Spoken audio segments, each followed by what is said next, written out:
The idea of today's event is at Queen Mary, we receive a research grant to develop an initiative on good practices in sovereign debt borrowing.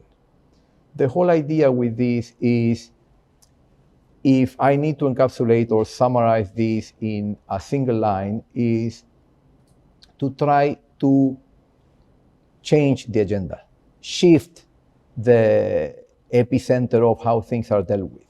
At the moment, we are dealing with debt crises when they happen, and we are focusing on seeing how we can restructure the debt, how we can regain sustainability.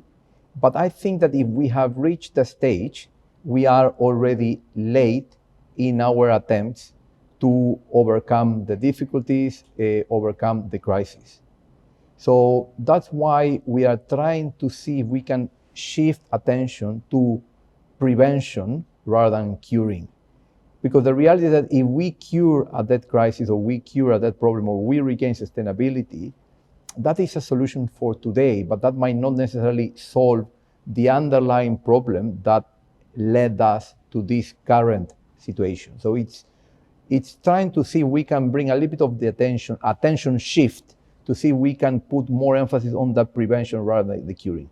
We will not, probably we know that economic crises are cyclical, so it's very logical to assume that debt crisis will keep on occurring, but at least if we can tackle the source of them, and that will result in reducing the number or the frequency, I think that will be a huge achievement in itself. So the purpose of today's meeting, today's event, is to do a general overview, a general mapping of what's the current environment, what is the current situation, and have a very informal and dynamic conversation among ourselves, among the in-person audience, and with the interaction and participation with our online audience. What we try with this, with Professor Paula Subaki, which I will introduce the moment that we start with the with a roundtable, and it's the co-organizer and with whom we have this we have kickstarted this initiative, is to have a very open, dynamic, free conversation. And the idea will be to express views, ideas. I will try in the conversation to challenge some of those ideas or general mantras that we take for granted, to see whether they sustain, to see whether there's something that we can do to change and accommodate things as they develop, and also see and assess what can be done better, to see what can be done different, and see how we can tackle some of these issues. I know that we are a little bit ambitious, but what we will also try to do is to see if we can identify an agenda for the future. I know that might be a little bit challenging. I know it is ambitious, but we dream big. So that's what we are trying to do, to try to see if we can identify an agenda for the future. It can be an immediate future, it can be a medium to long-term future, but we will try to see what are the big themes and the issues that we need to be discussing in not only in academia, but also at policy levels, and going forward when dealing with this debt crisis or these debt situations.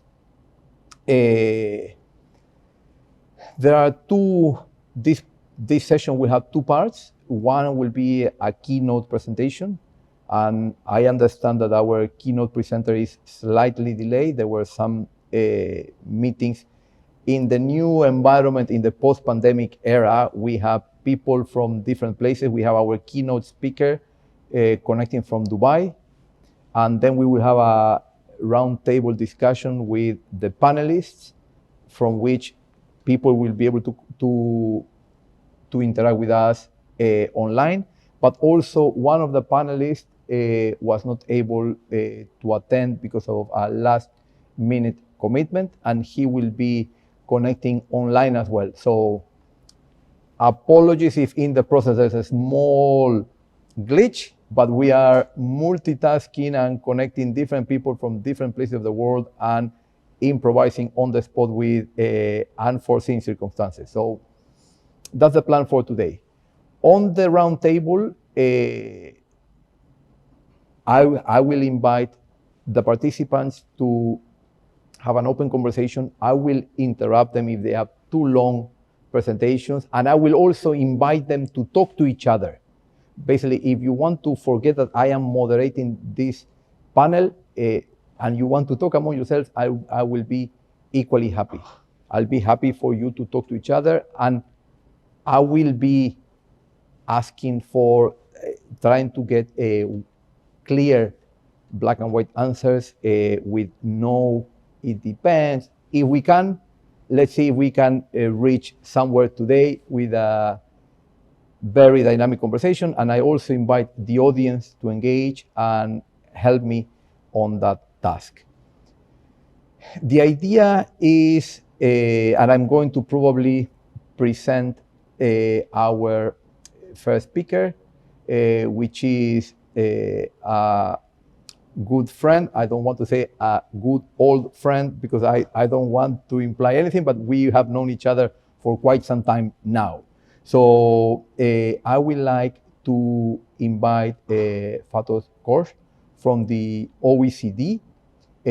She's the head of the public debt office at the OECD. So Fatosh will help me. Well, actually, she will help me because she will do the hard work. She will do the heavy lifting, introducing and presenting a little bit of an overview of the current environment to make sure that we are all on the same playing field. So, Fatosh, if you don't mind joining me here, I know that you're already wired up and you have your microphone. So, Fatosh will help us by setting a little bit the scene where we are at the moment and what is the current environment out there. So, Fatosh, the floor is all yours. Thank you very much, Rodrigo. Thanks very much for these nice words. On my way from OECD to here, I was thinking of what to talk today, and I had my notes talking about the kind of macro policy backdrop, inflation, rising interest rates, and everything. And then suddenly I thought about, like, if we had gathered a year ago today, what we'll be talking about. Probably we were talking about emerging market economies, how well they weathered the kind of economic fallout from the COVID-19, right? It's just they were borrowing nicely from the markets at low level of borrowing costs, and their average maturity was, well, perhaps a bit shortened, but still they were surviving, you would say. And also the economic growth expectation for emerging market and developing economies at that time was around 5%. It was good, right? The story was much nicer. But here we are today, a year later, and they are faced kind of a perfect storm. Thinking about the inflation, it's not just the commodity prices, but also food prices. Even medicine prices are just they're increasing rapidly, and then also, of course, the shortages, major disruptions in supply chains, and also escalating global interest rates, which was already started, of course, in the second half of 2021. But the expectation was that the interest rates would go up slowly, gradually, let's say. And then now they face the kind of large-scale capital flight of hot money, reduced investor demand, at least, and then sharply depreciating currencies. And this, of course, put a lot of pressure on debt servicing costs, needless to say. So now, unfortunately, it's my role to set the scene, and the scene is not a rosy one for many emerging market and developing countries. Their growth expectation almost halves, like it was, as I said, 5% a year ago. Now it's lower than 4% for this year, and for next year it's going to be around again 4%. So, and then also they face with this food insecurity, which is fundamental, right, for many economies. So the situation is a tough one. And on top of everything, their access to markets have been limited, either because of the rising cost of borrowing, and sometimes even that is not possible. I mean, immediate access to markets. So, and when we look at the inflation, also inflation is very high, around 9% globally. This is one of the highest inflation rate that we've been observing. So against this backdrop, it's just when we look at, for example, how much they borrowed through the pandemic. We had this analysis in 2020, 2021, emerging market and developing countries, they borrowed from the market around $3.5 trillion on average, which is a good number. It's maybe 40%, 50% higher than pre-pandemic period. But when we looked at the details of the borrowing, their average maturity was lower, much lower than pre-pandemic period, which means their refinancing risk now higher. And but the cost is also high now. And when we look at their redemption profile as of 2021, like 45% of the total debt owned by low-income countries need to be redeemed in the next 3 years. Almost 50% of the debt, which shows their exposure to market interest rates. Right. So I had this specific notes on countries, just to give you a few examples. Like Egypt. Egypt was doing good before 2022.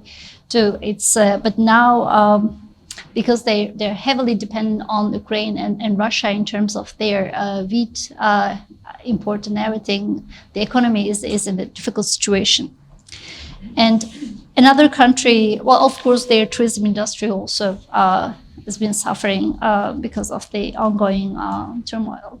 And also Sri Lanka is another example. We all know that they defaulted on their debt. And also looking at Latin America, Venezuela, Argentina, they're all suffering today with their high level of debt. But when we come to the like that, the stress and everything, and then whole mechanism of restructuring, what has changed? Nothing has much changed. I mean, we have seen that, this G20 effort in terms of creating common framework, it hasn't gained much traction, we would say. So what would be a useful tool for sovereign restructuring?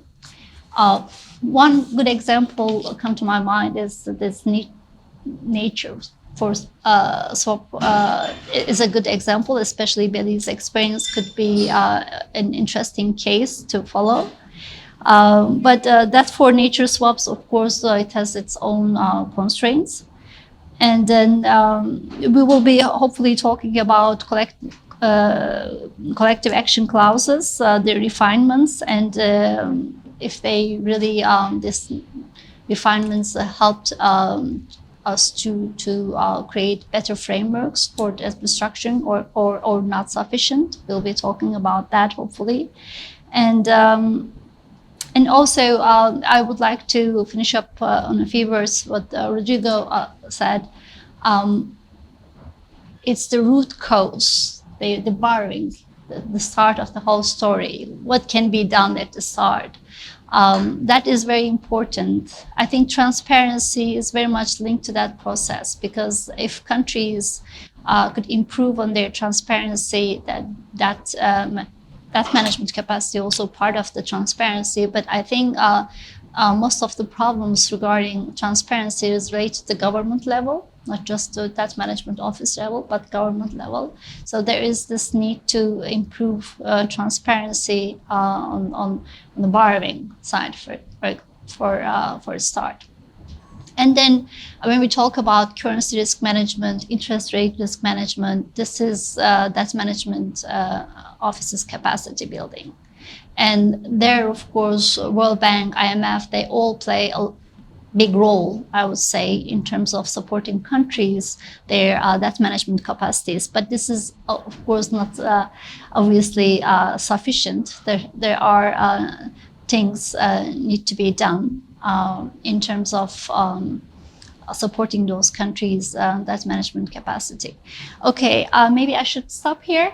And then maybe we can talk a little bit more about those issues during the panel. Fatosh, thank you very much. I think that I have 15 things that I would like to ask you about, but I think that basically probably what we should do is let's try not to derail this from the outset, which is what I'm usually tempted to do. But I would suggest probably let's park it here.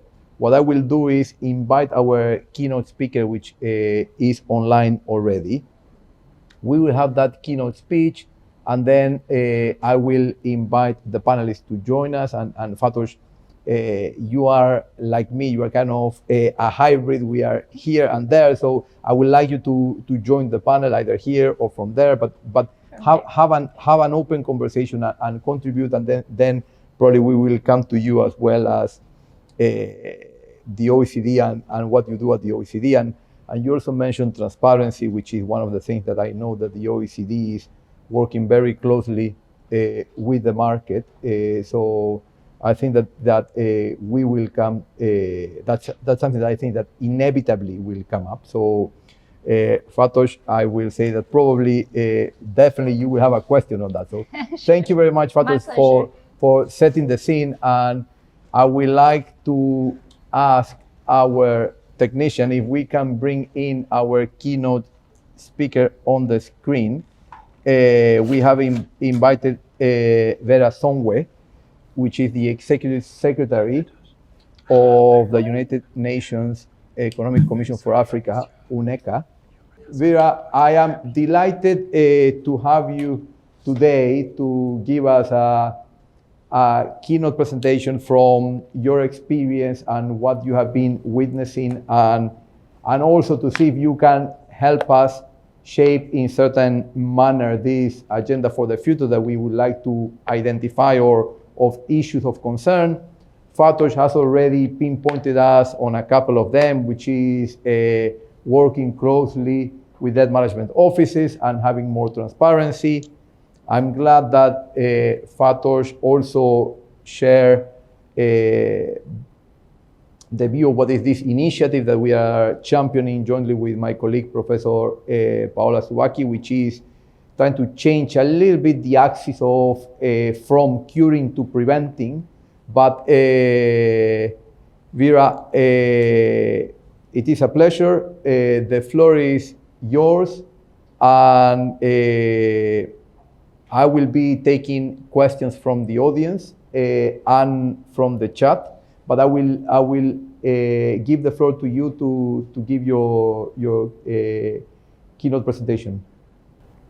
No, thank you very much for having me. When people say keynote, it always creates this sense of expectation, but Fatosh has almost said everything that needed to be said. So it's really a pleasure to be with you at the Global Policy Institute and the Queen Mary Global Law, Economics and Finance Institute event on debt. And I think, listen, we're having this conversation when the Fed just raised its rates by 0.75%, which it has not done since, 1990 or something like that. So this is just to give you a sense of the difficulties that the world is living in. So it's a really good time to have a conversation around, sovereign debt and, what is the problem, where we, how to manage it.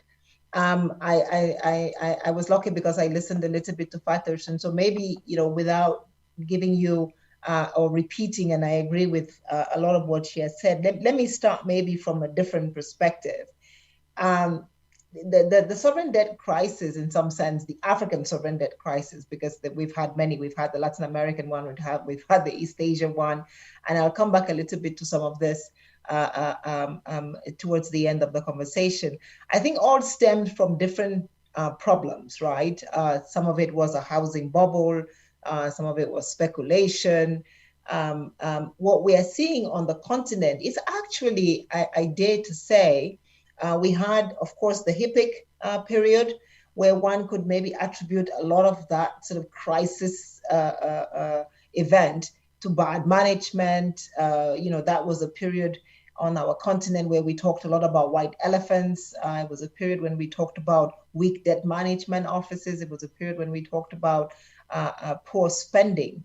And then you fast forward to where we are today. And I think to actually have a conversation around sort of, the sovereign debt crisis that Africa is getting into, and the IMF has just put out the numbers that say that 7 countries on the continent are in debt distress. And we have another, I think, 16 that are in high risk of debt distress. So we've gone from, 4 countries in 2014 to almost 22 that are teetering on the edges. And the reason I think is threefold. One of them is, I think, a fundamental change in the structure and the nature of African economies, which is that we have had, and people do not often talk about this in the same speak, but we've had a huge period of quote unquote democratization, or let's say increased citizen participation on the continent. And so, our leaders have now been elected and they have to deliver on something. They actually have to build roads. They actually have to build schools. They actually have to ensure that there is some infrastructure that needs to be created. Now, traditionally, post-HIPC, where we got a lot of those resources was from the multilateral development system, the World Bank, the European development system, and of course the IMF. But what we have seen is that the resources available for African countries in some of these circles has been constrained, right? If you've been following the World Bank, every year the World Bank has increased its fund for the poorest, the IDA fund. We've gone from 74 billion to 80 billion, and I think this year, every time it has been, and we do that every 3 years, or the World Bank does it every 3 years, a historic almost $60 billion is going to go to sub-Saharan Africa. But we know that just the infrastructure needs of the continent are $150 billion, just infrastructure. We're not talking about health, we're not talking about education, we're not talking about agriculture. So we've reached a point where I think countries have been developing and requiring development finance at a much faster pace than we can access in the sort of concessional multilateral system. So that's the first issue.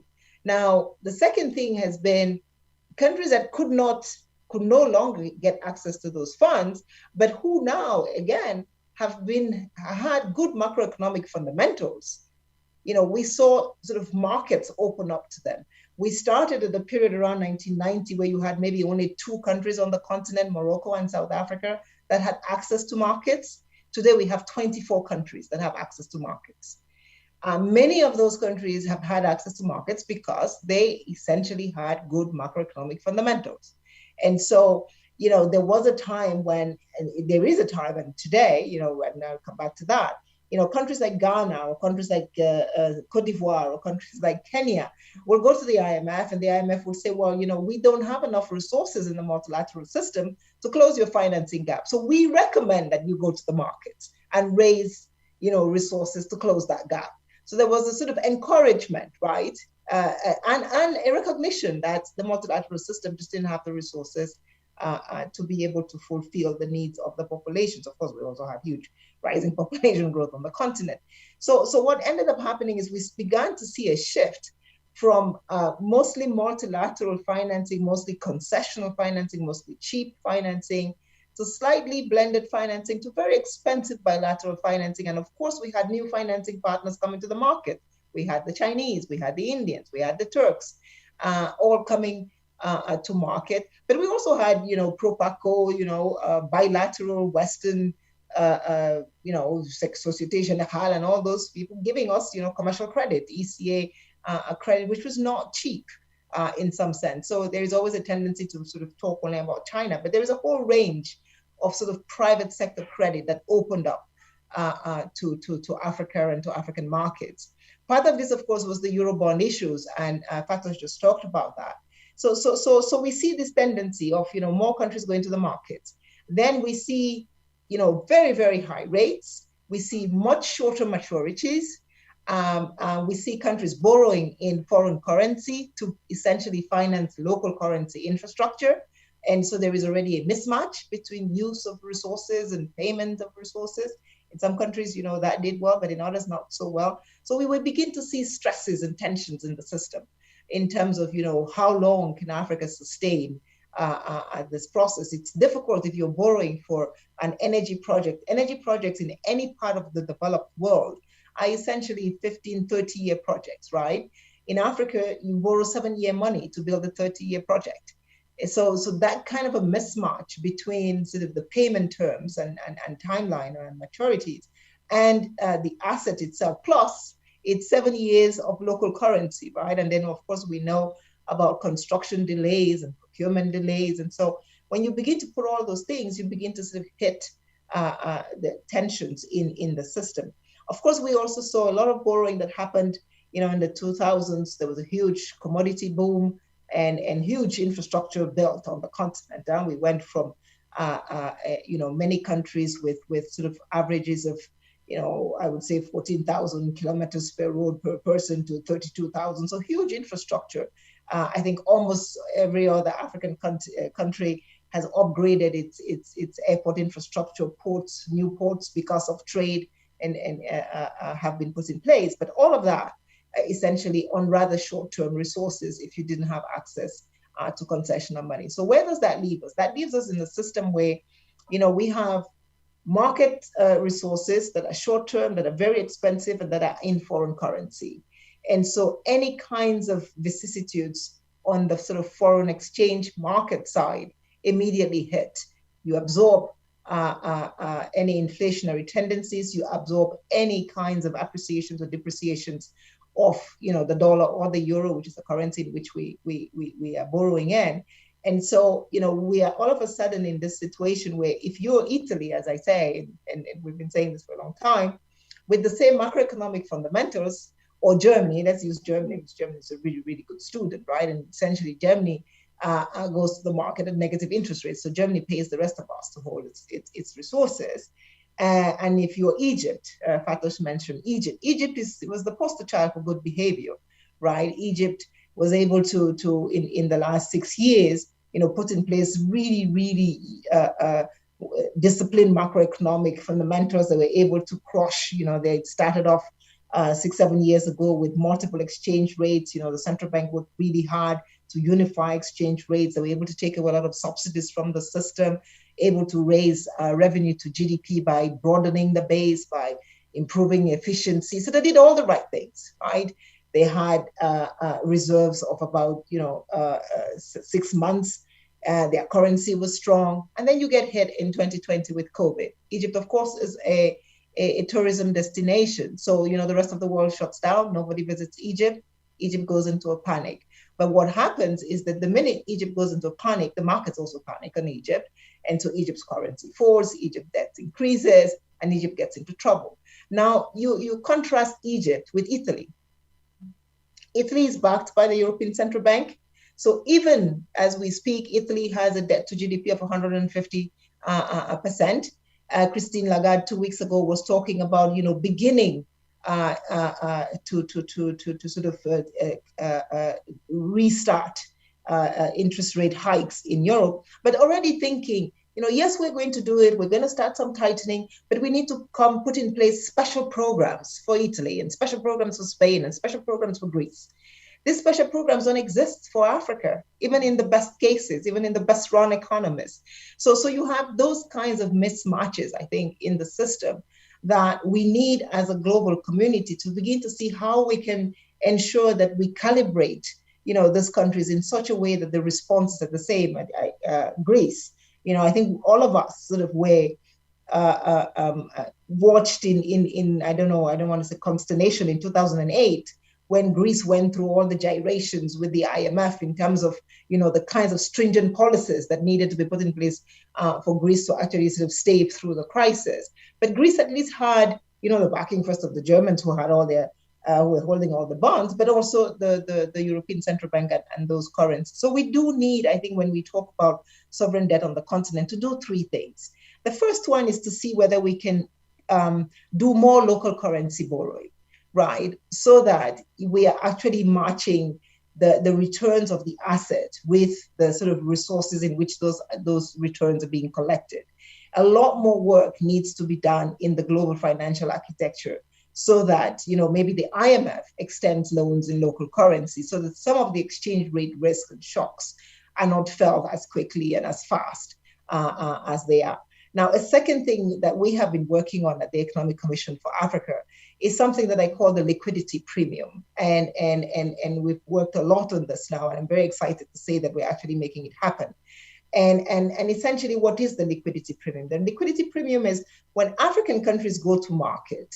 One of the reasons why when Egypt, as I said, wonderful macroeconomic fundamentals, Cote d'Ivoire, Senegal to some extent, good macroeconomic fundamentals, they go to the market, they're still 3-4 times higher cost than their equivalent Spain, Greece, or Italy, because we don't have a secondary market for our paper. So essentially, when you buy Egypt's paper or you buy Cameroon paper or Kenya paper as PIMCO, Amundi, BlackRock, any one of those agencies, bond holding houses, what you do is you hold the paper. So African countries are being charged for holding, for the illiquidity of their paper. So we have a liquidity premium that is placed on us. But how does this work in the developed world? In the developed world, in the morning, when the US Treasury issues bills, PIMCO buys it, they have a repo market window at, they buy at 9 o'clock, at 9:30, they go and repo that paper, they get more liquidity, they go back and buy some more paper. So you have institutions like Bank of New York Mellon, who in one single day process for the repo market of the United States, $5.5 trillion. This is money creation. This is not, this is velocity of money. This means that there is more resources to go around. This is how both the US sovereign and corporate markets work. But for all the effort over the last 60 years of development, we have not succeeded in creating this kinds of markets for the developing world, even as we tell the developing economies to go to market. Right? We haven't helped them or accompanied them with the right institutions for them to go to market in the right way. So what we are doing at the Economic Commission for Africa is we're essentially creating this repo market for first African countries and hopefully eventually for many more emerging markets, which will compress the liquidity premium.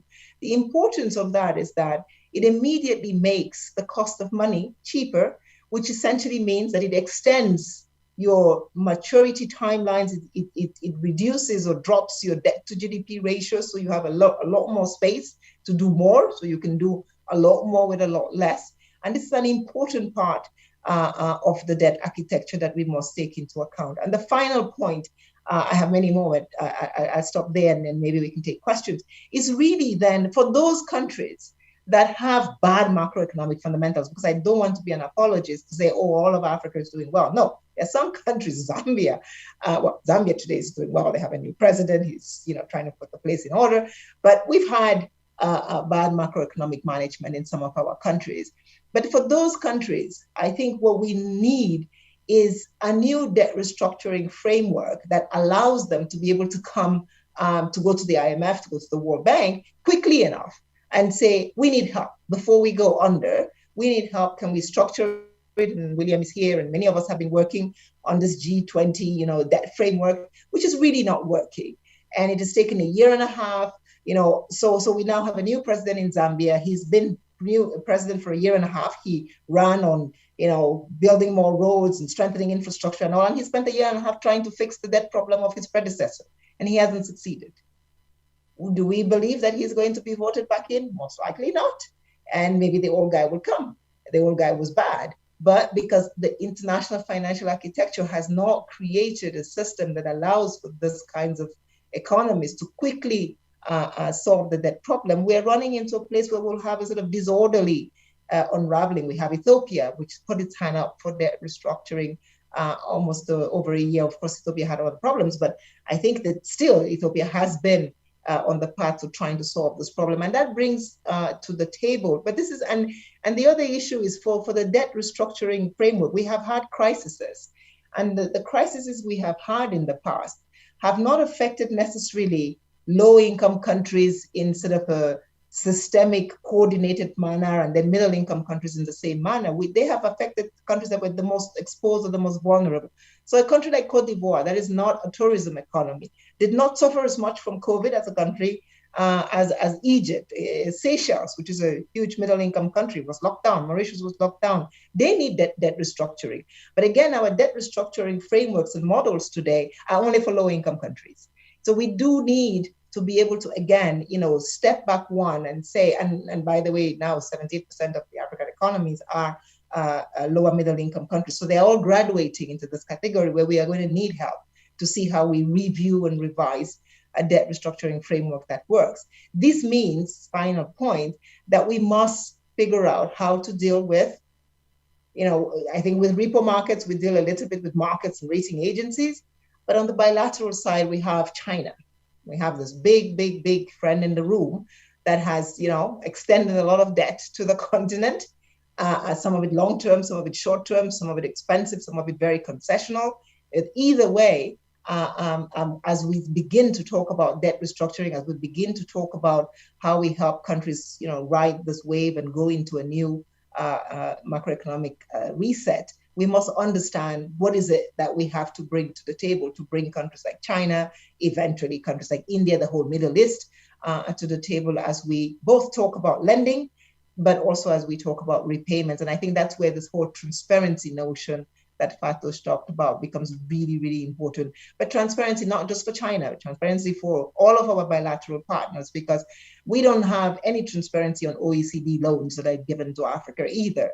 So I think it really is a time when collectively we have to bring a lot more transparency to this process so that we have a more equitable way of using these resources. And of course, for future generations that have to pay back the loans, that there is clarity on what it was used for. I would stop here. Thank you so much. Hope that was useful. Vera, thank you very much. I think that was a huge tour de force around many of the ongoing and live issues that we have. And I have a couple of questions here through the chat. I would like to open first to the audience. I have a couple of questions myself as well. Since everybody is shy, I will kickstart myself, Vera, if you don't mind.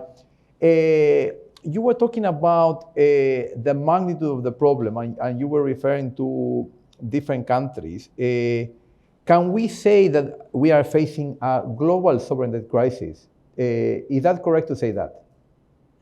I would say yes. And the reason why I say yes is because, yes, I speak from the perspective of Africa. But if you look at all of the Latin America, I mean, of course, we have Argentina, which is sort of serial defaulter. Say it. I am from Vera. Don't be. I am from Argentina, and I always say that. So feel free to. But you have Argentina. But then you have look at what is happening in Chile, right? Look at what is happening in Chile. We are having stresses. We have Europe. And really today we are talking about Europe and we're talking about the pigs. But if you start looking at some of the sort of Eastern economies, they are also in a lot of distress as we speak. The Kazakhstans of the world, that we're doing well, of course, on the commodity boom and the commodity cycle. So I think we are seeing a global problem that needs a global solution. And part of the reason maybe why we've not been able to solve it is that we've been trying to sort of do it in small pockets, small island states or, low-income African countries or the pigs in Europe, as opposed to really taking a step back to say, what is the systemic problem that we are facing and how can we solve it as a global community? Vera, let me quickly follow up with a question before I go back to the audience.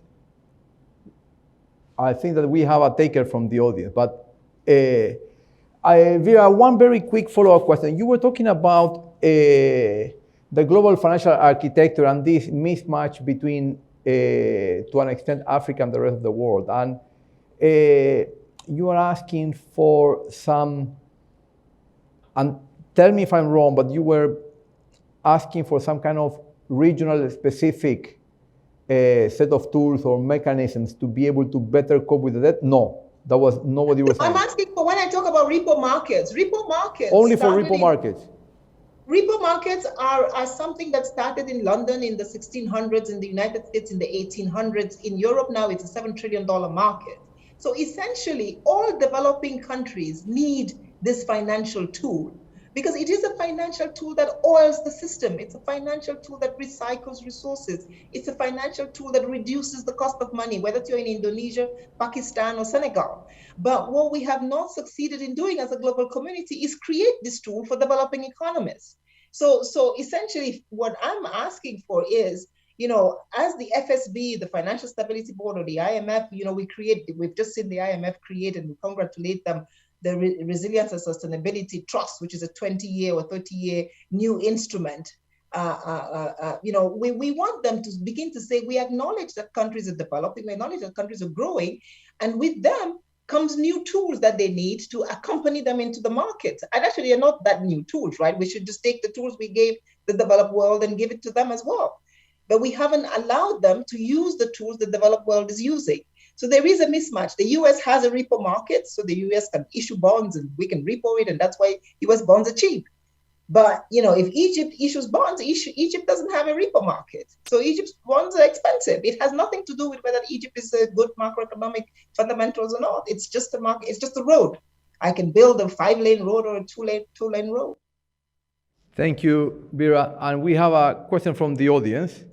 Nicole Kiers from the ALSF, head of the Sovereign Debt Unit. Nicole. You talked about the need for new debt restructuring, systems that allow countries to come forward to the IMF earlier.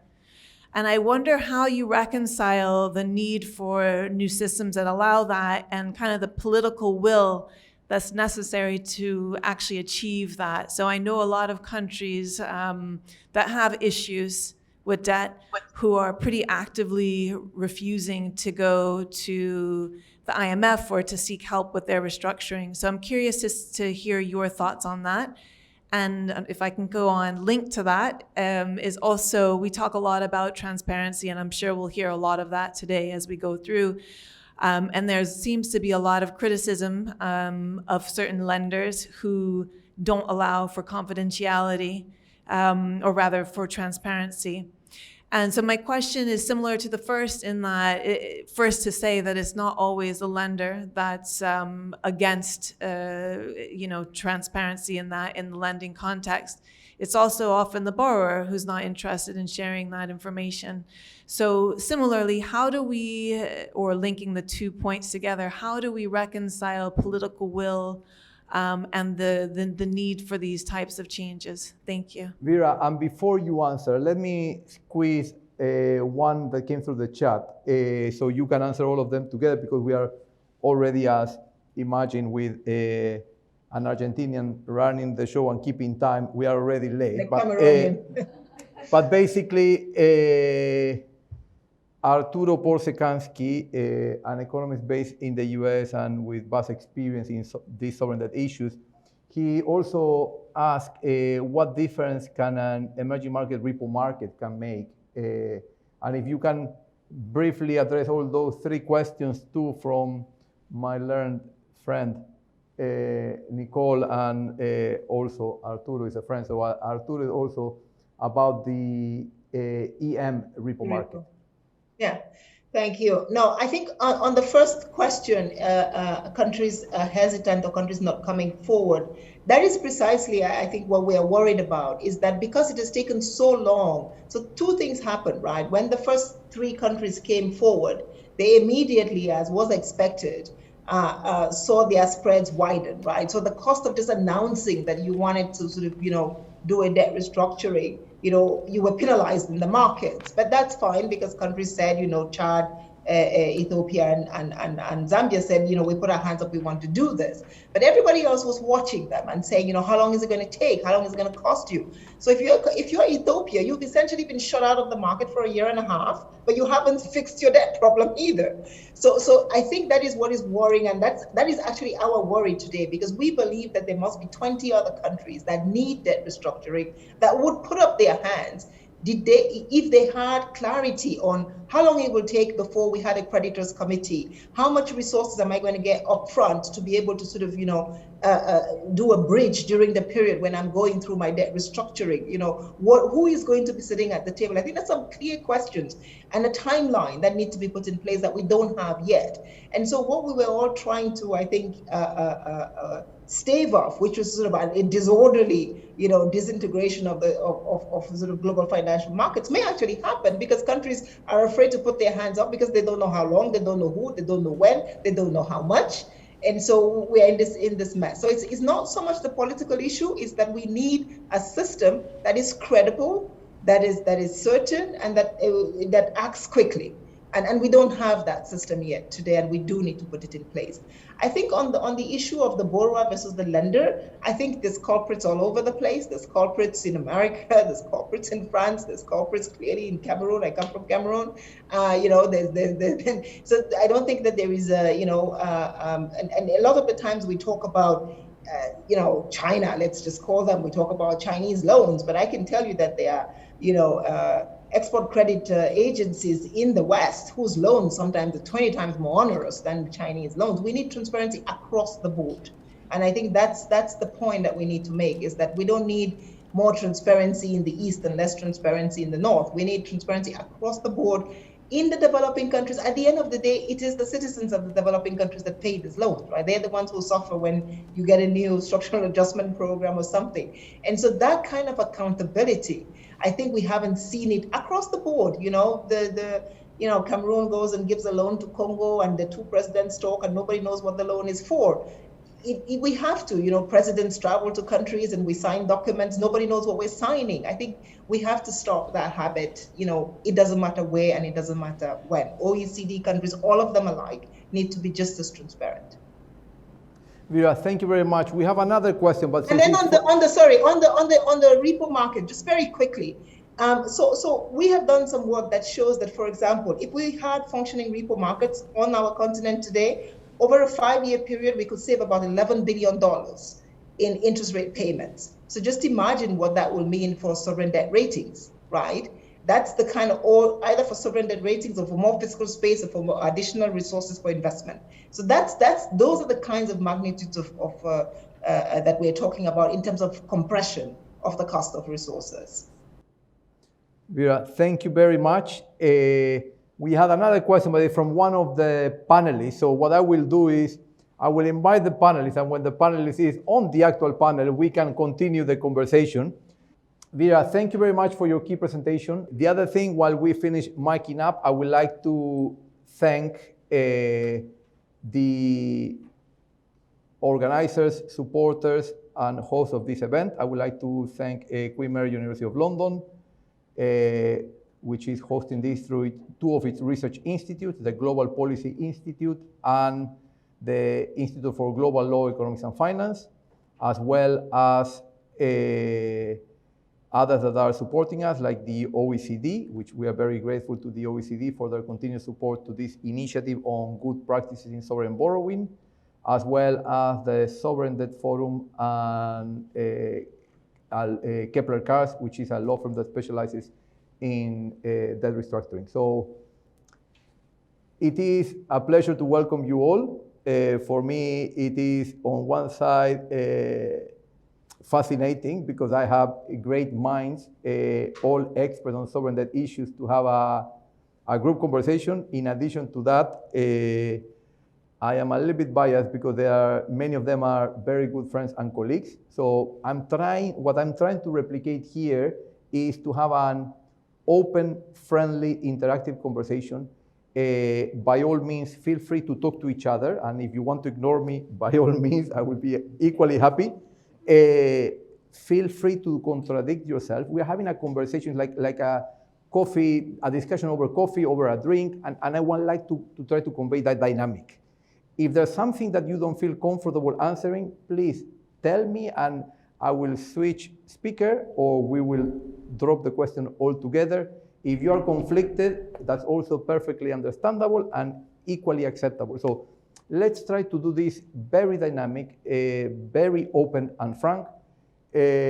William, I assume that you can hear as well. I will ask you if you don't mind to do a test.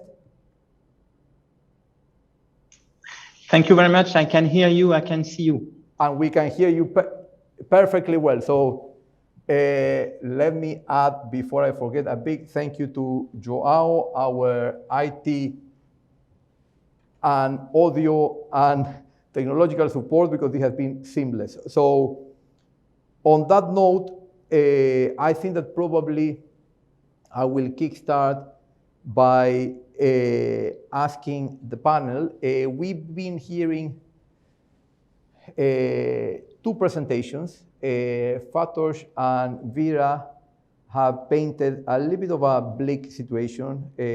Things are, I think if in Fatosh's words it was the future or what we are about to see, it's not rosy. Vera telling us that there's a lot of things missing and many things that are precluding us from making the necessary progress. I don't know, probably I will start with Paola, with whom Paola is my co-organizer, Paola Subaki. So basically, Paola, I think that probably you should kickstart and tell me, Paola, do you share this sentiment? And if that's correct, what can we do to... By the way, this is an amazing panel because I didn't, on purpose, I didn't provide any questions to see a little bit more of a spontaneous reaction, so they were not prepared. And I have to admit that this was been one of the best, if not the best panel, because usually panels push back asking me, Rodrigo, give us a little bit of a pointers of topics or themes, but none of them have complained. So Paola, tell us, is that the real situation? And if that is so, what can be done?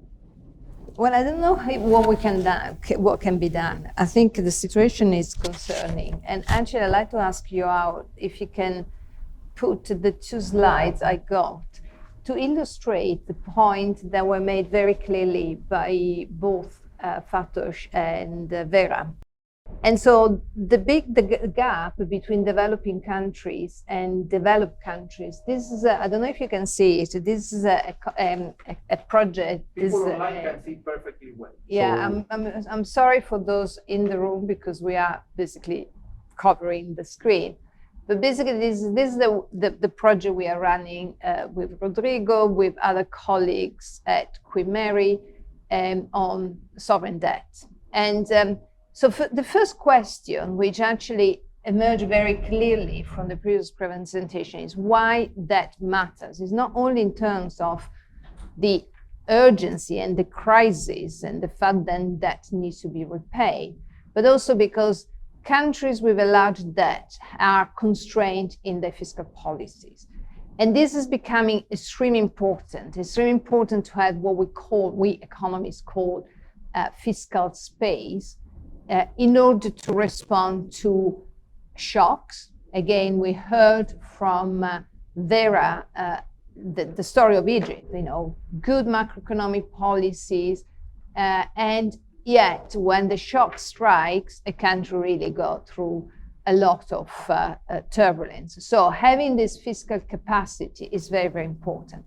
But it's even more important now in terms of long-term challenges. So in particular, all the investments that need to be done to respond to the climate emergency, which again is affecting developing countries, low-income countries, much more than the advanced economies. So again, having this capacity really makes countries robust and resilient. And so, and obviously struggling and trying to basically living term by term in terms of paying back the interest on the debt in order to stay, to float, in other words, is not a good position to be. So in those two charts, what we did, we estimated this fiscal space for the G20, and we took the G20 as an example because it's a mix of developed economies and developing economies. And so what we see here is the situation in 2019, and then the situation of you made based on forecast on 2022. And you can see on those bar chart and those bars, you can see the dark bit is the fiscal space and the white is total debt. It's very clear already in 2019 then developed countries has, as a percentage of GDP, a much larger debt than developing countries, and yet they have a much larger fiscal space. And then if we go to 2022, if Joao helps, move up this, go to the next slide, you can see that even after a big shock like COVID, and now the situation as a result of the war in Ukraine, you can still see then countries, the developed countries have a much larger fiscal space. Even Italy, with its large debt, and I would like you to notice the ironic situation that this project is run by an Argentinian and an Italian, but Italy, no, we don't even look at Argentina because Argentina is a very specific, a very particular case.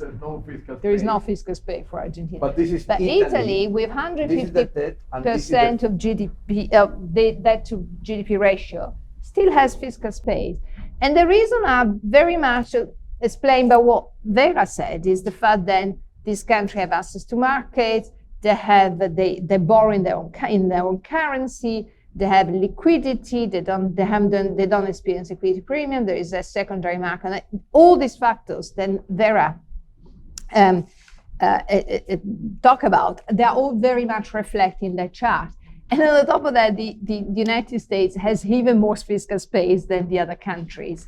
And again, that is an effect of the ability to borrow in dollars. So these are basically the situation we are facing. So there is an explosive debt crisis, but there are countries that are more resilient than others. And that is, I don't know if you answer your question, Rodrigo, what we can do, but certainly there is space and in the global financial architecture and in the international organization, multilateral organization, to devise some form of rebalancing of this situation along the lines suggested by Vera.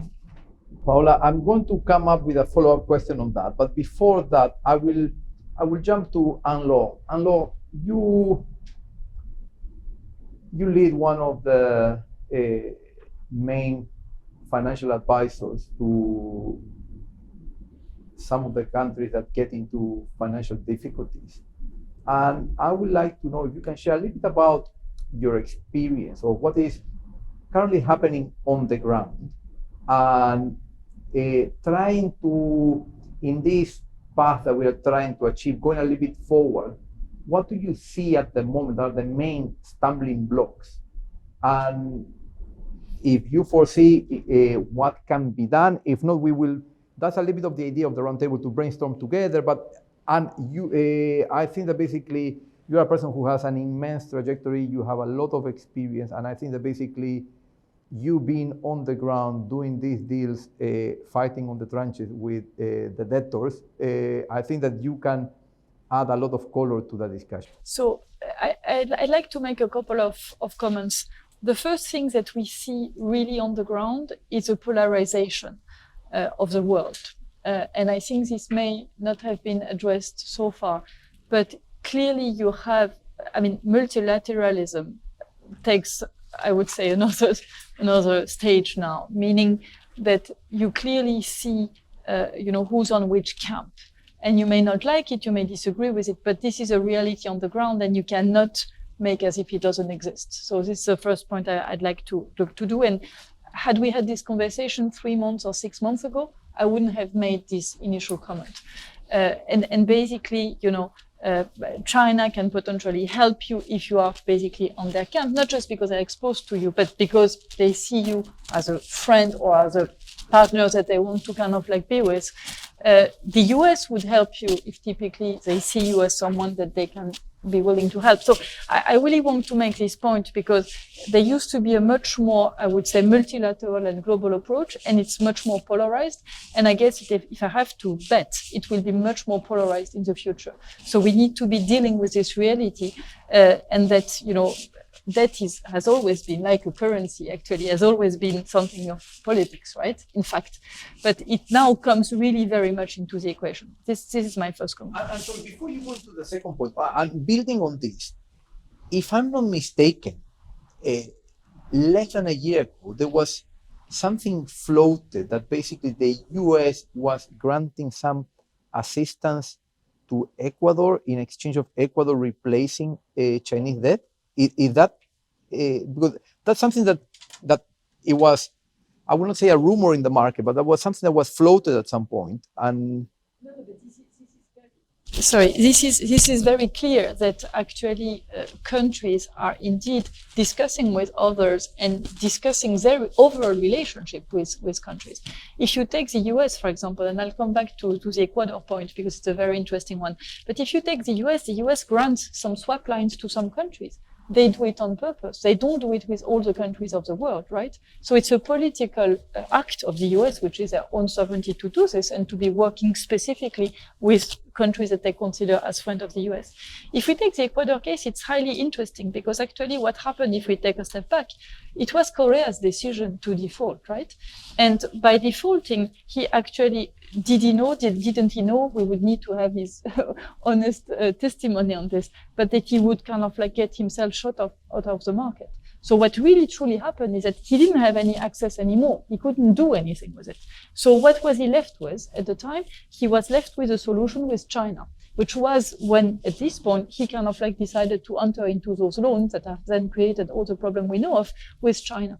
Did he at this time realize that he was putting his countries honestly in the hands of China? Because that's really what he was doing. I'm not that sure actually. You know, I'm not sure it was a political decision of this to do it 100%, but that's actually what happened. So it's a perfect case of, and again, he's the only one who knows what was in his head. I cannot, speculate. But it's a case whereby you exit from the international community, if I can call it like this, because you cut yourself access to the market, to Anglo-Saxon investors and so on, who, in the case of Ecuador, were providing most of the liquidity. You're left with limited options, in this case, China. What you do is you do loans against your oil exports, right? And then obviously what does it mean? It roughly means that if they are done at a given price, usually they're done at the wrong price. So what it means is that you actually end up with no fiscal space at all. So meaning that as soon as there is an oil revenue, it goes directly to the creditor. So in this case, it goes directly to China. The situation becomes unbearable. So what do? Either you manage to restructure the debt with China, which is what the next administration kind of like was working to do. And those were the first really restructuring loans. And they were actually very interesting because those had, we cannot disclose all the details, but those were still the ones that kind of like you had only a limited of person who could know of the loans. So actually you could have very baroque situation whereby people from the Ministry of Finance couldn't know of the loan because it was restricted to a limited number of people, in particular Minister of Oil. So it was very baroque because even within an administration or a government, you couldn't be sharing the agreements with one another, or you would be really kind of like into serious legal trouble. I mean, we've moved from this from this time, but we need to think about this when it happened. And so the first negotiation with also Beijing were kind of like also difficult because honestly, Beijing didn't also know how to restructure. I mean, this was kind of like a first for both of them. So if they were going to give something in exchange, would it be taken for granted? Was it going to be a precedent for the others? I mean, this was kind of like a discovery process that kind of like had several series or episodes in the series, right? Because they were done several times. But indeed, as soon as at the time Moreno government decided to go back, I would say, to the IMF which was a political decision and was actually very heavily debated. Actually, the now deceased Minister of Finance at the time, who was fired before a new minister went and took the country to the IMF, it was very hectic and very debated what happened. And then the choice was made by Moreno and the administration to say, we are going to go back to the IMF. As a result, we need to diminish the influence of China. They also did it with rebuilding links with the US that were much more, I would say, on the security defense side that they kind of like basically did. And it ended up with kind of like links more on the financial side. So I guess you cannot, to your point, you cannot divide the politics, or one can, but it doesn't make sense, honestly. You cannot divide the politics with actually what's happening on your debt, in particular when you've placed yourself, with your hands so tight. And obviously, you look geographically where people are located. I mean, Ecuador, clearly there is closeness to the US, if I may call it like this, and more farness to China. So obviously, if you're the US, you do care about what's going on, in particular, close to you, basically. So I really do think that this is a theme that we're only starting to see, and that will continue to see. And I think it actually can create some challenges to some of the ways that we're thinking about our restructuring. Because if some people want to go more their way than others and want to have bilateral discussions, again, for those political reasons, how can you bring them again into a multilateral context or a multilateral discussion? This is very much of a challenge that I think we're only starting to be seeing right now. And maybe just another comment, and then I'll leave the floor. But basically, that I think we're making a mistake when we're looking into debt restructuring, because most of the time we are looking into fiscal, because it's true, we're looking into fiscal space, we're looking into debt, that's fine. But we're not looking really into the structure of the economies. And I think this is a missing point. And sometimes I'm having, and I don't want to point fingers, but I'm having IMF people who are telling me, we're in charge of fiscal, economy is the World Bank. Okay, you cannot, I don't think you can disconnect the two, basically. And the case, I think Vera mentioned the case of Greece. Honestly, what was done was a fiscal adjustment. What has changed in the fundamental economy of the country? Nothing. So the same causes are going to create the same effects, because you've not fixed the banks, you've not fixed the economy. It's still an economy very dependent on tourism. Good for them that they had good tourist year, but you've not really fundamentally changed it. You've not done it, countries that does things around water, or you've not done this. So as a result, you've not built for yourself a sustainable economy. And I think we need to be keeping this in mind when we think about restructuring. I'm shocked a lot of time, of course, when data is not available, and this was very well said previously, but also when there is no credible economic plan. And the amount of people who do a restructuring without an economic plan is huge. I mean a true one. I'm not talking about 2 pages you do, in 48 hours because you have to produce something. So this is not the right way to restructure, in my opinion. And I think we're doing things a little bit the reverse way. And thank you very much. I think that basically you touch upon fundamental issues, and issues that usually go unnoticed, and we try to keep on solving or putting off fires as we come along without having the time to probably take a couple of steps back and think through these issues. Amir, I know that most of your work has been on prevention and trying to avoid reaching that situation.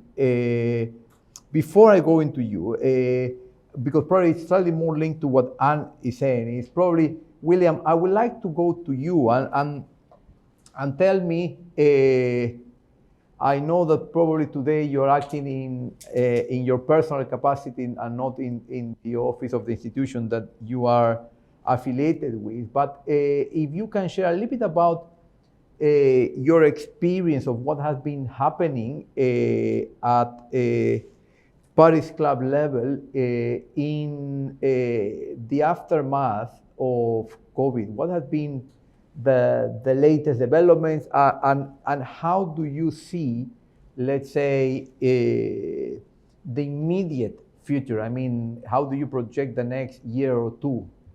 Thank you very much, and sorry again for not being with you. It's true that I'm not very far, but I had a difficulty to come on. You are with us. Thank you very much. You are with us. Don't be apologetic. You are a with real us. pleasure to be with you, to be with all the panelists, the lead speaker, and I'm very pleased. Indeed, when I think about what happened with the COVID, it was, as we all know, a very big shock, negative shock, which negative for all countries, and with the biggest uncertainty regarding the magnitude of the shock, how many months, how many years it will last. And in that moment, it's very difficult. It was very difficult to use the classic tools, debt sustainability analysis, in order to discriminate between countries which need a liquidity support, which countries which need a structural debt restructuring, etc.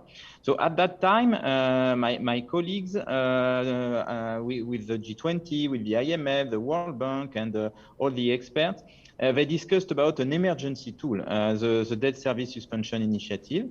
It was a way to reduce the debt service, only a temporary way. But I think it helped. Of course, it raised at that time some questions regarding the how it could be interpreted by credit rating agencies. But now we have looked at the countries which have benefited from the DSSI, they have not had so many. They have not had any negative impact at the end regarding the credit rating agencies compared to the fear at the beginning. It was real fear. I recognize at that time, but at the end it was not the case. The DSSI, so it was an emergency tool. Only official creditors participating in this debt service suspension, and we tried to associate private creditors, but it was only on a voluntary basis, and nobody did it. And then we progressively shifted to a more structural answer with the common framework, as Vera explained. To be very honest with you, I agree that it's not so easy to say, yes, it is a perfect tool and it works and it has met expectations, etc. It's an ongoing process. So we are doing something very new to have around the same table Paris Club members, non-Paris Club G20 members, so China, India, Saudi Arabia, working together with in the same architecture, with the same calendar, etc. Is it easy? No. But it's challenging, yes, but it's quite exciting because we have the feeling that we try to create something new, a new coordination, which is needed as the debt structure has changed with many more private investors, but also a larger share of the debt owned by non-Paris Club creditors. So it was really needed. What is important with the common framework, it's the fact that it is based on the IMF World Bank analysis. So we are trying to rationalize the need for debt treatment based on the analytical tools of the IMF, and it is a reference we have all agreed to use. And we also add our collective assessment in order to provide a debt treatment which has to be at the end consistent with the parameter of an IMF program. So you can see that we have tried to put a structural tool for coordination, and with IMF, World Bank, and notably IMF program at the center. Does it work? We have some, it takes time, but for Chad, the IMF program has been disbursed, the first phase, thanks to the financing assurances provided by the creditor committee, co-chaired between France and Saudi Arabia. Of course, it's a difficult case, Chad, we have not finalized. Notably because we have a new shock now. It's an oil price shock, food crisis shock. And you have the impact on the different countries, which are not at all in the same direction. And for Chad, for example, even if there is, of course, a budgetary issue due to the oil price for the consumer, and also the food, all in all, in terms of balance of payment, it's a positive shock, I could say. So it's quite difficult to conclude the child case. On Ethiopia, as you know, a lot of political difficulties on the ground, so it explains why it has not been possible. But we have resumed the work, and it is a creditor committee co-chair between France and China, and we have launched last week the creditor committee for Zambia. I agree with Dara. We should have done that earlier, but it takes time for all creditors to be together. I fully agree that what we need to do is to give more clarity. It's an ongoing discussion at the G20 level, how to guide in a way the debtor countries in this new framework.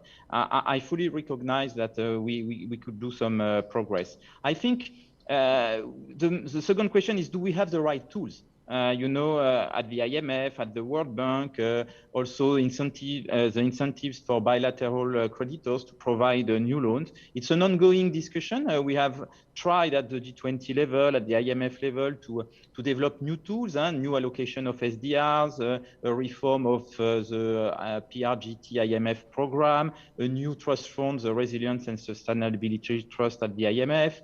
We are also developing the resources at the World Bank. So I agree that it's an ongoing process. We always need to look at what is needed and what is available. At that time, we have the feeling that the concessional resources are not used fully. And you have space in the IMF, in the World Bank. Of course, it means conditionality, so it's more intrusive than going to the market when it is possible, but it's still available.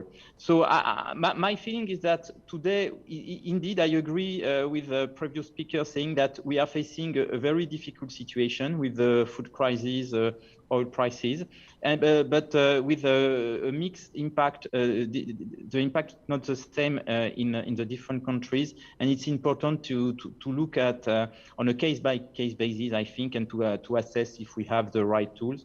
But we are trying to develop tools if needed. Thank you, William. Thank you very much. I'm obliged to follow up with another question, but let me involve the last two panelists have not intervened yet. But William, I will come back to you to ask you about how we can involve the private sector with what the Paris Club is doing, and also why after the DSSI for the common framework we did not kind of formally or structurally involve the private sector in the conversation. But basically, I will come back to you in a minute, and I would like to ask Olivier, William, I think basically most of the speakers have been telling us about what's going on, what's the policy debate, and the reality is that you are on the ground, you are helping the countries from your end, and we see these big macroeconomic discussions, we see these interesting policy and academic debates, and Anne-Laure was telling us what she's doing helping the countries, but I would also like to hear a little bit about what the ALSF is doing and how you are assisting, and also if you can share with us also a little bit about the sentiment of what is happening within the continent among the debtor countries, and also because basically there are also other important players at regional level with some of these big lenders as well. So if you can share a little bit about your, I know there's too much in the question, but a little bit of a bird's view of what's happening. I mean, first of all, let me say as a non-specialist, a couple of things strike me as obviously wrong.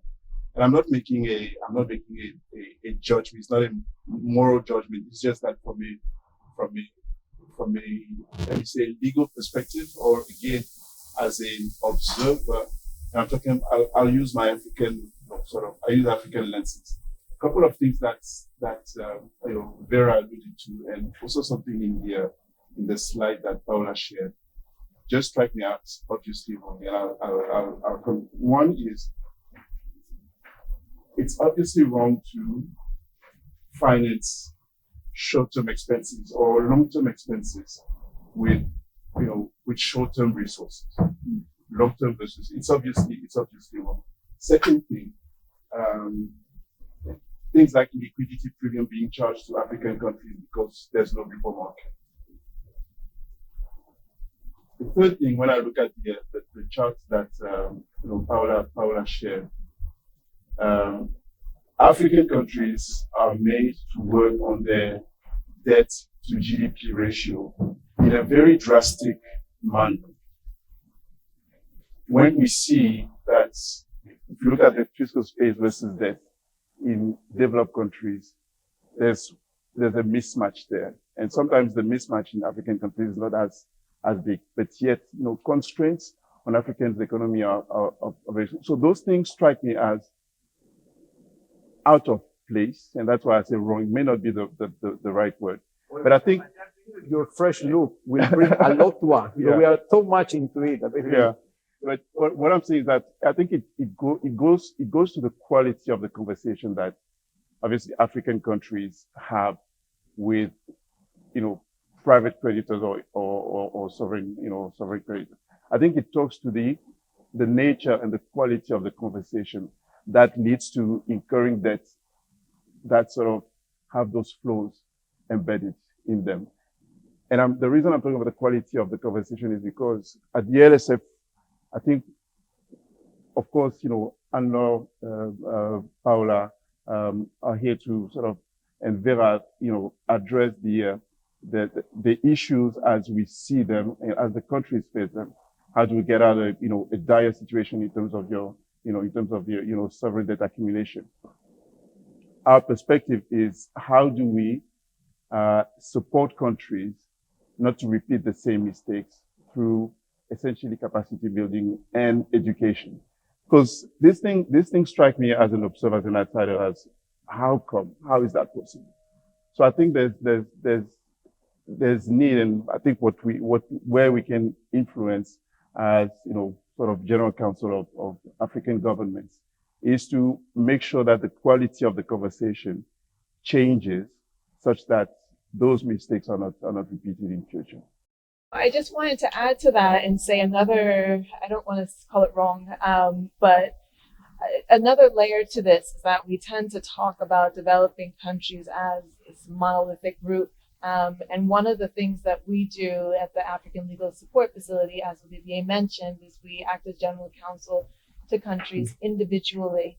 And I think that that's important to understand because each country has a different issue and we can't solve the problem. Obviously, there's a direction that a lot of countries are going in that's definitely not ideal. So we're not operating in la land here. But I think it's very important for us to understand that each country has its unique nuances that have to be dealt with very differently. And that's sort of some of the problems that we're seeing with what aren't necessarily bad solutions or propositions to solutions, but that show or have resulted in inadequate changes or changes to the extent we'd like to see because we're not addressing countries individually. And just if I can add one last thing to that point, which is to say, to respond to your initial question, which was, do we see something positive?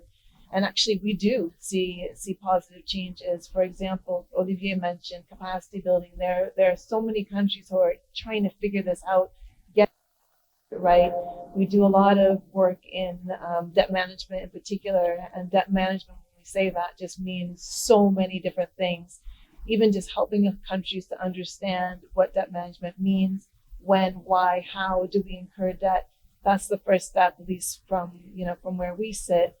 And countries are excited and trying to do that. So as much as we can see, as I said, a direction that's being, that we're going in, there's also positive momentum in the right direction, at least coming from the borrower and again, the African borrower perspective. So thank you, Nicole. I think that capacity building is instrumental. Working closely with the debt management office is very important. I've been involved in some of those trainings. It's something that has been growing, and there's a lot of momentum on that, and I think that's quintessential. The only aspect I would like to highlight there's also an issue in maintaining the institutional memory, and that's something on which there's a lot of work to be done. Amir, apologies. You were one of the first to arrive, and you are the very last to speak. So, Amir, I was going to ask you a little bit about the prevention, etc. But you want to build on something. Quite interesting, because we've been focusing on debt management, and sovereign debt is not only voluntary, it's also involuntary debt, and involuntary debt is actually something which can be have a huge impact on the finances of these economies. And what I call involuntary debt is, first of all, what some people have called hidden debt, which was just not hidden. And sometimes people were just conscious of the fact that they were writing guarantees left, right, and center, and they were very much coerced in doing so by export credit agencies of countries like ours here. So let's not forget that. And I very much agree with Vera on this one. It's not only China. It is China, but it's not only China. It's coming from everywhere. So that part of the debt that needs to be managed and was unmanaged until very recently. But then the involuntary debt that I was thinking of is all the liquidated damages and the damages that these countries are incurring in the context of arbitrations that they lose because they entered into very, very unfair contracts. And this is one of the things that is substantially harming the economies of these countries. Fact is that, and very clearly, for many years, there were unbalanced, unfair contracts that were entered into for the development of large parts of the economies of countries like in Africa. And the unbalance of these contracts have led, in some instances, to termination, and then into arbitration. But these contracts, they captured points of the GDP of these countries, and at one point or another, when there was a political will to stop, these have gone into these projects were terminated, went to arbitration, and these countries have systematically lost because they didn't enter into contracts that were fair. Now, this question of fairness is something which is my personal battle, because we're inundated by ESG. Everyone's talking about ESG, but no one's actually talking about fairness. And that's a metric that we don't often use in entering into contracts, right? I'm a lawyer, so that's what this is what I'm talking about. My conversation's about the fact that we're ticking all these other boxes when we're doing due diligence. But do we really know how fair these contracts are? And these contracts are, some of these that have been terminated are contracts that were financed by the World Bank institutions, the MIGA, OPIC, now the FC, et cetera, et cetera, et cetera. And now they represent a huge stock of either existing sovereign debt or potential sovereign debt, because there can be termination of these contracts. And therefore, that's why I am very happy to have people from the African Legal Support Facility here, because they are going to be the game changer there. I mean, basically trying to instill, in order to prevent these future situations, one of the things that we can definitely do is try to negotiate on equal terms with the private sector. And that's what they're supposed to do, and that's what they're doing very well, and I encourage them very largely in doing that, and I'd like to contribute even more. Amir, I'm sure you followed the news. Last week, there was a case that basically was lost. I think it's 1.7 billion. And this is just one from last week. Now, the other thing that I wanted to highlight, sorry, and I'll finish with this one, is the fact that there has been, so on the voluntary indebtedness part of this, infrastructure have been developed. And one of the issues is also that some of the infrastructure that has been developed is not sufficiently used and optimally used in order to induce GDP growth, which is the other part, which I think was the issue of the structural economy, how you advance the. This is something that no one is really actually paying that much attention to. I'm currently involved in a very large infrastructure in Eastern Africa being redeployed in a way where it can actually be used. But the countries who've built it, they've incurred $3 billion of debt to China, but they're not really using it, and it's not doing anything there. And we're basically trying to find ways to redeploy this infrastructure in order for it to actually be worth the money that these guys are paying for it. A very quick follow-up question, and we need to, I can stay until tomorrow debating these things, but we have to be wrapping up this in 5 minutes. A question that has come up more than once on the chat is,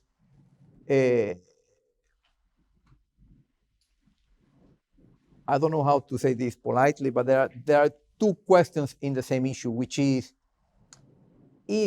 China to blame? And in that concept also, whether more transparency is needed. And an issue that has come up more than once on the issue of transparency is that it's not just China. I know for a fact there has been requests to G10 countries about some information which is not publicly disclosed. And this, I think it's a big issue, transparency. And on the one on transparency, I think, I don't remember exactly who it was. I think that Vera might have brought that up. I'm sure the Fatosh brought this up. But it's not just, on the issue of transparency, it's not just China.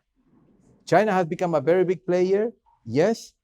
China has occupied an empty space, yes. There's not lots of transparency, yes, that's a fact. There's not a lot of transparency, but in my view, it's not just China. There are many other policies of G10, of multilateral, which is not also fully transparent either. So I think that transparency is an issue on which we need to work, and we need to work a lot. On these two questions of basically,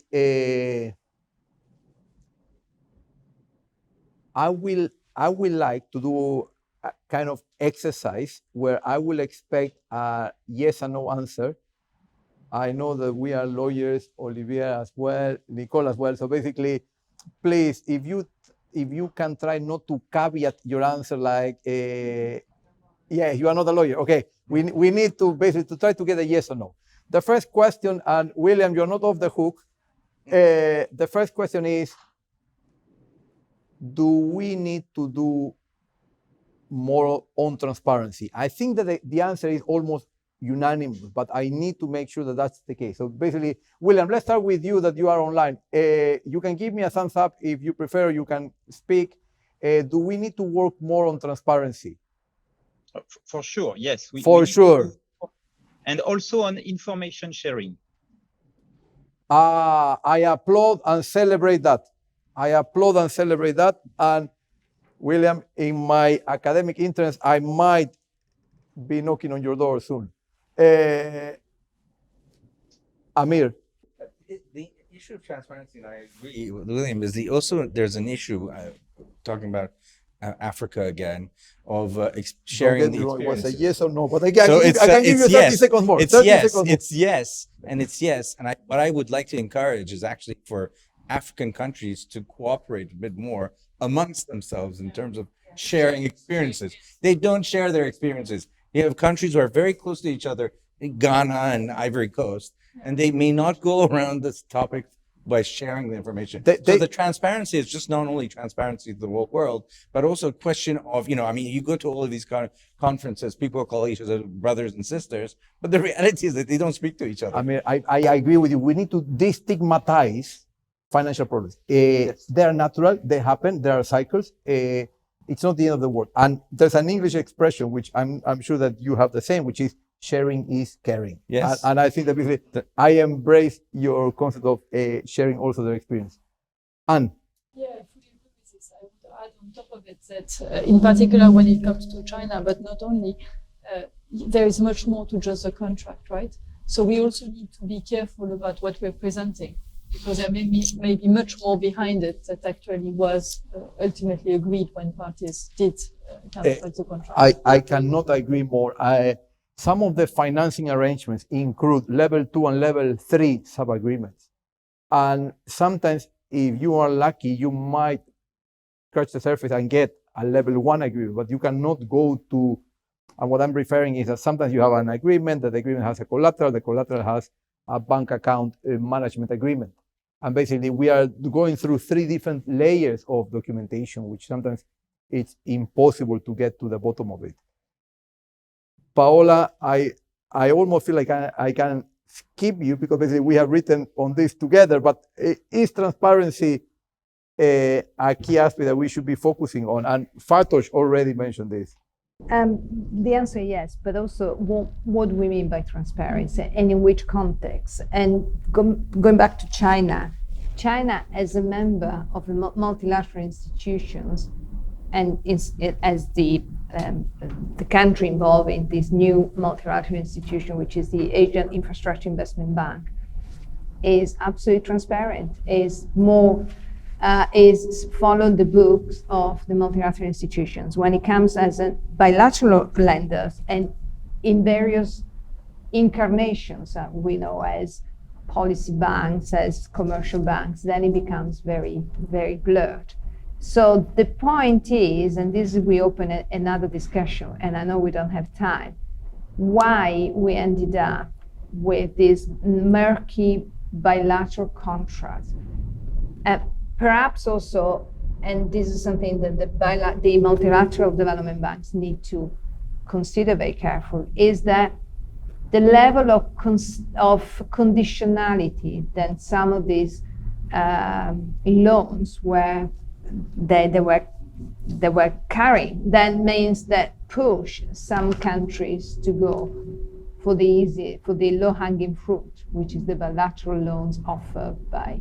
And then again, depends also on the very, very difficult financial conditions. If you cannot go to any, if you don't go borrow in the markets or in a transparent way, then you inevitably go for the non-transparent, murky way. And you are opening a complete different kind of work, which is unsolicited financing. People knocking on your door and said, "Hello, President of." It happened with people. One big thing we have in our societies is these loans then goes to the shark lenders, then go to people who cannot afford to get into debt, and yet they get really bad conditions, lack of transparency, unfair contract. This is the level of, it's probably at the level of private individuals, but we see this at the level of countries as well, and governments, actually. The ALSF, You speak with one voice, yes. I hope there might be a disagreement with it. There might be. Let me try. I mean, clearly, yes. Of course, the answer is yes. The only thing is what does transparency cater for? And typically, Amir was mentioning hidden debt. Things like guaranteed state-owned equity. Those things sometimes are not accounted for. So there probably should be a clear framework, a clear depiction of what should be disclosed, so that it doesn't vary from one situation to another. But on the principle, yes, of course. I mean, there's only one way to go about sustainability. It has to be transparent. Thank you very much.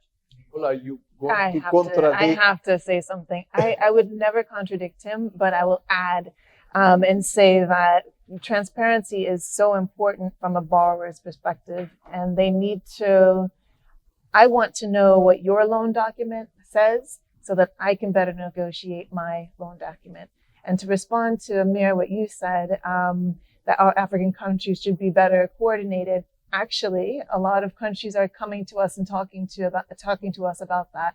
How do we do that? And so stay tuned, but there might be something there. And if I could just, I know it was a yes or no, but if I could just say one last thing, which I think is important, which is blaming China is a problem.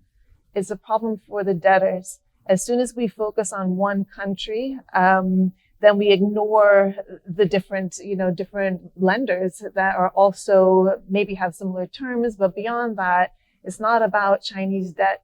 It's about African countries, all developing countries, negotiating documents that work for their countries. End of. And I think the more we focus on and say, oh, China's bad, be careful because of China, the less we're able to focus on the real issue, which is, what does this piece of paper say?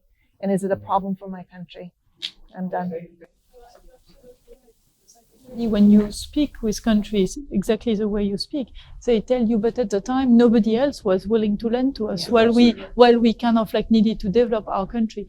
So, and it's true and right actually. So we have to take this into consideration, and that's also the reason why. And I'm not opening up a discussion on common framework, but the concept is somehow so interesting and at the same time difficult, because what does equal treatment mean when at the time you didn't have any other liquidities than China? So, which also kind of like plays into how countries apprehend this. But indeed, blaming one or the other is definitely a no-go. And I think this is also a progress maybe that we've been doing in the, I would say, last month, where I think it's now more accepted that you need to be slightly more pragmatic than what it was before. I hope so, at least. Me too.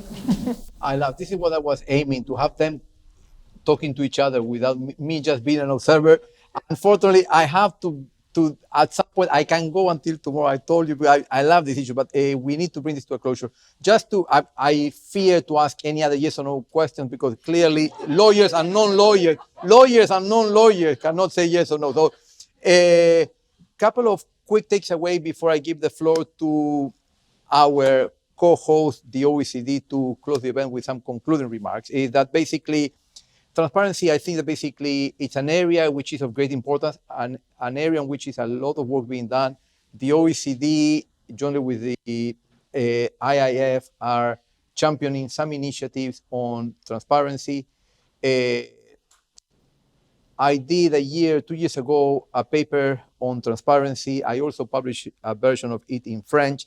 And the issue there is basically, we need to bear in mind that yes, transparency is very important, but some issues cannot be disclosed because some issues are of a true confidential nature. There are issues about also competition law when doing full disclosure of information. And also, it's important what we disclose, because sometimes aggregated data, which is fully disclosed, is completely, sorry if I'm going to use a strong word, but it's completely useless, because you cannot deaggregate specific components of the total figure that are the ones that you need to look at. And also, there are certain cases of data that needs to be disclosed, and there's a gray area as to whether that should be disclosed or not, whether that's information that needs to be disclosed because it is contingent, it's some type of contingent which is more or less contingent, if I make sense in what I'm trying to tell you. And these issues sometimes are not fully disclosed. Guys, I can go for 2 more hours, but that will not be appropriate. I will like to thank you very much. Before you go, well, I think that probably I will invite the OECD to do some concluding remarks. So, Arthur, if you can join us, Federico Bonaglia, who was going to be here from the OECD to do some concluding remarks, unfortunately has to stay. He was in Brussels, he was coming back for this, and we received a message that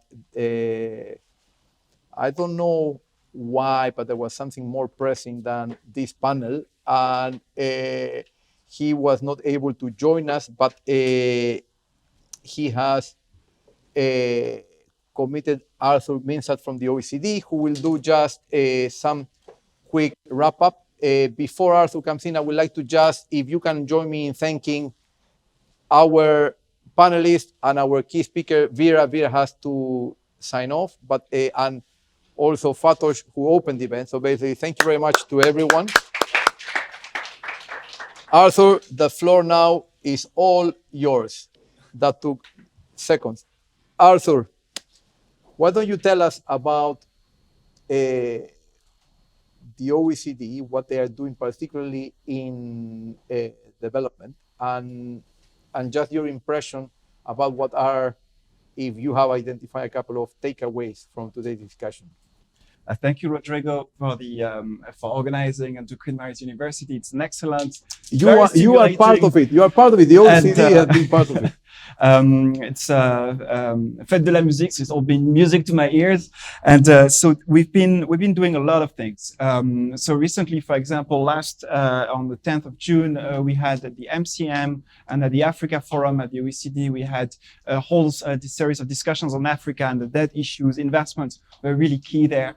We had the President Macky Sall, the chairperson of the African Union, who raised some of the issues on the credit rating agencies, on the export credit agencies, and how we can shape together the system in a way that investment, African countries, for instance, are perceived as less risky environment, and how to do this together with the OECD. The issues and there are many takeaways from the discussions that we've had today.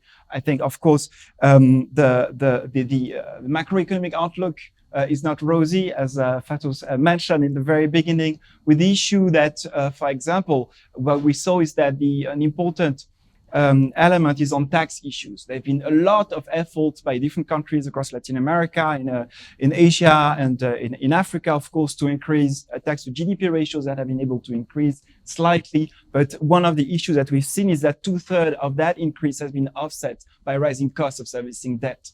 So this has been a long-term feature, but that has been increased in recent years. And then with the shocks that we see today, I think of the comment on the structure of the economy is particularly important, because when we have these double shocks of increasing in energy and food prices, for instance, then being able to reservice the debt in a way that is not going to as was mentioned by Olivier as well, to hamper the development of the real economy and then get back to scenarios of the 80s that we have known is a real danger and a real risk there. So this is also in the context of this polarization of the economies between the Western institutions on the one hand and China and others also. There's also risk here. So how to shape a fairer system? There's a lot of tools available, but how to shape a fairer system with an inclusive voice for the developing countries is absolutely vital and important. Arthur, I think that that has done a lot of. You did a huge effort in comprising the discussion, because I think that there were many issues that were debated, and I agree with you on all of them. I would like to add just in 1 minute a line, and then we go for a glass of wine and a reception. Apologies, those of you that happen to be online, you missed that for not joining us in person. But the only thing that I will add is that, and try to finish on a more positive note, is yes, the future, and I know that I think that probably Fatos has coined one of those memorable phrases, it's not rosy, and I think that's something that all of us have picked up on. I think that there will be a couple of turbulent years ahead of us, but the reality is that we have succeeded in the past. I think that we will need to do it again. We have, and as William has pointed out, we are shaping a new international architecture to deal with these issues. It is challenging, yes. It's perfect, no. It takes time, yes. There's things that can be done better, yes. But I think that the fact that we are conscious, the fact that we are debating them, the fact that, for example, the OECD and the IIF are working together on transparency, the fact that the ALSF is working on capacity building, the fact that they are assisting countries on the ground, the fact that Amir is trying to reallocate resources and try to use them for a more proactive use, the hard work that Anlo is doing on the ground, helping many of these countries understand the source of the problems, how to deal with them, how to tackle them, and how to get out of those difficult situations. I think that all of this is positive. I also think that it is for us to continue committed to that change. It's for all of us to keep on working in reshaping what we have out there. I think that we will be facing a lot of fires, and we need to be putting off fires. However, we need to also try to work in the prevention in order not to have these fires in the first place. And with that, I would like to invite Paola. I don't know if you have anything as you are the co-organizer, so I don't know if you have anything else to add. I don't have anything to add except thank you to everybody online, those over here, and obviously the people who organize this event, our support team.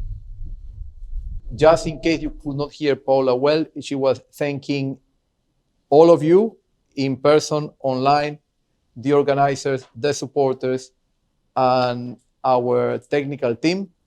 Thank you very much, everyone. For those of you that happen to be in person, I will like to invite you to have a cocktail, and then we can continue the conversation informally on a more social basis. Thank you very much to everyone. On behalf of Queen Mary, GPI, Global Policy Institute, the Institute for Global Law, Economics and Finance, the Sovereign Debt Forum, and Kepler-Cast, and the OECD who have hosted this on your behalf. Thank you very much.